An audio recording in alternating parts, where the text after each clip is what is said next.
السلام عليكم ورحمة الله وبركاته. الأسماء من المعاني الجميلة التي يجب على كل زوجين أن يحرصوا على تسمية أطفالهم بها، وأن يختاروا اسما مناسبا له حتى يفتخروا به في يوم من الأيام. وحرصا منا على ذلك نتناول في سلسلة معاني الأسماء كل يوم اسم جديد، ونحاول توضيحه وتفسيره. واليوم بإذن الله معنا اسم مصطفى. هو اسم مصطفى اسم عربي ذكر علم، وهو من الأسماء التي أطلقت على الرسول عليه الصلاة والسلام، ومعناه المختار.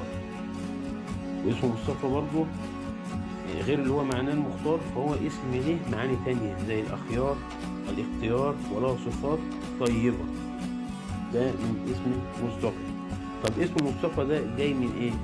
جاي من الاصطفاء، أي اصطفى، أي المنتقى، أي المنتقى الذي اختاره الله، وهو اسم لم يذكر في القرآن كاسم مصطفى، وإنما وصف الله به الأنبياء جميعا المصطفين.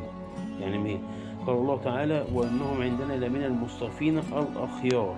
جاب كلمة هنا المصطفين، يعني إيه؟ صفة وليس علم كاسم إيه؟ مصطفى. بس يعني هو ما وليه معاني تانية برضه زي الانتقاء والتميز، ولم يذكر اسمه في الأحاديث، حديث الرسول عليه السلام.